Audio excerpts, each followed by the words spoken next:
मैं साध्वी प्रज्ञा जी का भोपाल में स्वागत करता हूं। आशा करता हूं कि रमणीय शहर का शांत, शिक्षित और सभ्य वातावरण आपको पसंद आएगा। मैं मां नर्मदा से साध्वी जी के लिए प्रार्थना करता हूं और नर्मदा जी से आशीर्वाद मांगता हूं कि हम सब सत्य, अहिंसा और धर्म की राह पर चल सकें। नर्मदे हर।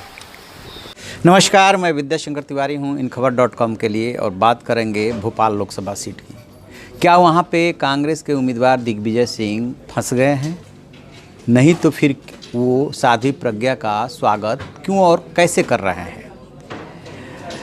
उन्होंने एक वीडियो जारी, जैसे ही साध्वी प्रज्ञा के उम्मीदवारी का बीजेपी की तरफ से ऐलान हुआ, उन्होंने एक वीडियो ट्वीट करके और साध्वी प्रज्ञा का स्वागत किया और कहा कि मैं आशा करता हूं कि इस रमणीय शहर का शांत, शिक्षित और सभ्य वातावरण आपको पसंद आएगा। मैं मां नर्मदा से साध्वी जी के लिए प्रार्थना करता हूं और नर्मदा जी से आशीर्वाद मांगता हूं कि हम सब सत्य, अहिंसा और धर्म की राह पर चल सकें। मैं साध्वी प्रज्ञा जी का भोपाल में स्वागत करता हूं। आशा करता हूं कि रमणीय शहर का शांत, शिक्षित और सभ्य वातावरण आपको पसंद आएगा।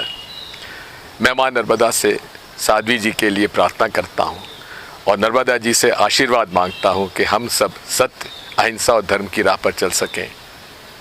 नर्मदे हर। अपील उनके लिए दुआ तो उन्होंने बहुत अच्छी की है, लेकिन क्या ये उनके दिल से निकली हुई दुआ है या कोई मजबूरी है?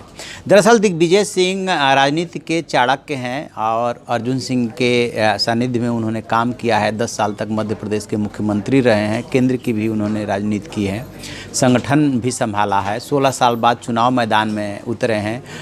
वहाँ से जब 10 साल तक मध्य प्रदेश के मुख्यमंत्री रहे, वो उस समय ज्वाइंट मध्य प्रदेश था, यानी छत्तीसगढ़ भी अलग नहीं हुआ था, बाद में अलग हुआ है 2000 में।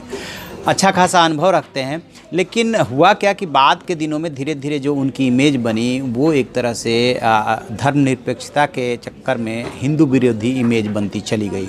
और 2008 में जब मालेगांव ब्लास्ट हुआ था, उस समय केंद्र में मंत्री थे पी चिदम्बरम, और तो माना ये जाता है कि पी चिदम्बरम और दिग्विजय सिंह की ही देन है हिंदू आतंकवाद शब्द। और उसी दौरान फिर साध्वी प्रज्ञा की गिरफ्तारी हुई।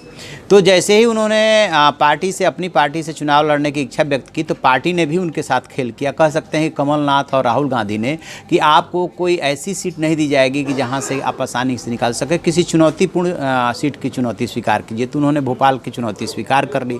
अब बीजेपी बहुत दिनों से ताक में थी कि दिग्विजय सिंह कब मैदान में उतरे और उनको घेरा जाए और उनका जो हिंदू आतंकवाद शब्द है उसका जवाब दिया जाए। तो इसके लिए उमा भारती और साध्वी प्रज्ञा ठाकुर से कोई बेहतर कैंडिडेट नहीं हो सकता था। चूँकि उमा भारती चुनाव नहीं लड़ना चाहती थी, इसलिए साध्वी प्रज्ञा मैदान में आ गई। उन्होंने पूरे कॉन्फिडेंट है, टिकट मिलने से पहले, बीजेपी में शामिल होने से पहले उन्होंने कहा था कि यदि बीजेपी चांस देती है तो मैं चुनाव लड़ूंगी और उन्हें हराऊंगी। बता दें कि प्रज्ञा ठाकुर जो है एबीवीपी और जो वीएचपी के महिला विंग है दुर्गा वाहिनी, उससे जुड़ी रही हैं। तो दिग्विजय सिंह की दरअसल अब मजबूरी हो गई है। अब भोपाल के गणित को समझते हैं। भोपाल में जो 18 लाख के आसपास मतदाता हैं, उसमें से तो सबसे पहले 75% और 25%, यानी 25% ग्रामीण आबादी है और 75% शहरी आबादी है। और उसमें से भी जो शहरी आबादी है उसमें लगभग 4.5 लाख के आसपास मुस्लिम मतदाता है, बाकी सब हिंदू हैं। तो कांग्रेस ने इधर अपना कदम जो बढ़ाया है वो बढ़ाया है सॉफ्ट हिंदुत्व के तरफ। चाहे वो 5 राज्यों का विधानसभा चुनाव हो, चाहे उससे पहले गुजरात का चुनाव हो। राहुल गांधी मंदिर मंदिर घूमते रहे थे, इसीलिए और जिन्हें उदाहरण किया, गोत्र बताया, क्योंकि उन्हें एक बात कांग्रेस को समझ में आ गई है कि सिर्फ धर्मनिरपेक्षता के लकीर पे चल करके और इस देश में अब चुनाव जितना मुश्किल हो रहा है, क्योंकि बीजेपी ने ध्रुवीकरण की राजनीति पहले से ही शुरू कर दी है। लिहाजा कांग्रेस सॉफ्ट हिंदुत्व की तरफ चल पड़ी। अब दिग्विजय सिंह भी उसी राह पे हैं। जब से उनकी उम्मीदवारी का ऐलान हुआ है या जब से उन्होंने चुनाव लड़ने का मन बनाया, तब से वो वहाँ के मंदिरों में घूम रहे हैं। और एक मंदिर का झगड़ा चल रहा था ज़मीन का, कि मंदिर ट्रस्ट बताता था कि वो ज़मीन हमारी है और कांग्रेस कमेटी ने उस ज़मीन को घेर लिया था। चूँकि अब वहाँ पे कांग्रेस की सरकार है, लिहाजा दिग्विजय सिंह ने तत्काल ऐलान किया कि जो ज़मीन है मंदिर ट्रस्ट की वो उसकी वापस करा के रहेंगे। तो इसका भी काफ़ी स्वागत हुआ था।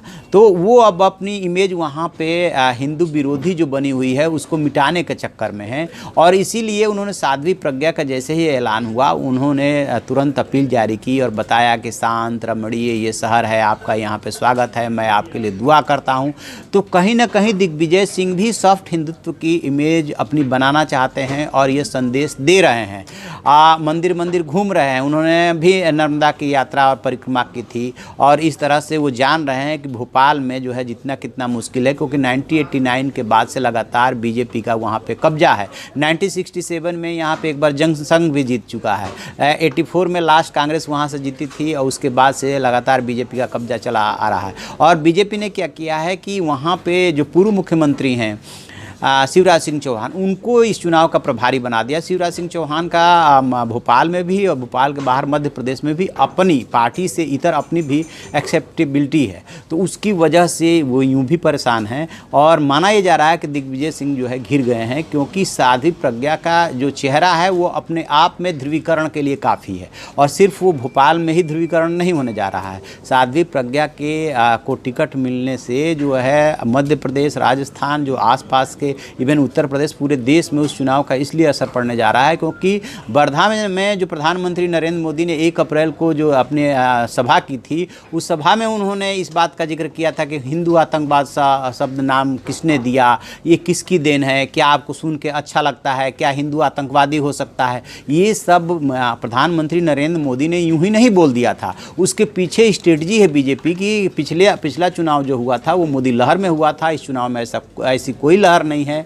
लिहाजा वो हिंदुत्व और राष्ट्रवाद ही है जो कि ध्रुवीकरण एक बार से फिर से करा सकता है। पिछली बार भी ध्रुवीकरण हुआ था, वो मोदी के नाम पे हुआ था, और इस बार जो है हिंदुत्व और राष्ट्रवाद का इसलिए नारा दिया जा रहा है। विकास और जितनी भी इनके स्कीम्स थी वो सब पीछे छूट गई हैं। चाहे राहुल गांधी ने 72,000 का नारा दिया हो या नरेंद्र मोदी ने और बीजेपी सरकार ने चाहे जो है किसानों को किसान सम्मान निधि दिया हो, साल में 6,000 रुपये देने का वायदा किया हो, 10% सवर्णों का आरक्षण दिया, कोई नारा और कोई स्कीम इस चुनाव में नहीं चल रहा है। सिर्फ और सिर्फ बीजेपी को समझ में आ गया है कि ये हिंदुत्व और राष्ट्रवाद ही उनके नैया पार करा सकता है, और कांग्रेस भी इस बात को समझ रही है कि इसके आधार पर ध्रुवीकरण होना है। लिहाजा दिग्विजय सिंह और कांग्रेस अपने बोल को बदल रहे हैं। इस तरह से दिग्गी राजा फंस गए हैं। देखते हैं आगे क्या होता है। जो भी आगे होगा हम इसमें डेवलपमेंट हम आपको बताते रहेंगे। आप देखते रहिए हमारा डिजिटल चैनल इन खबर, उसे लाइक कीजिए, शेयर कीजिए और कमेंट बॉक्स में जाके कमेंट जरूर करें। Thank you. इन खबर चैनल को सब्सक्राइब करें और बेल आइकन दबाना ना भूलें।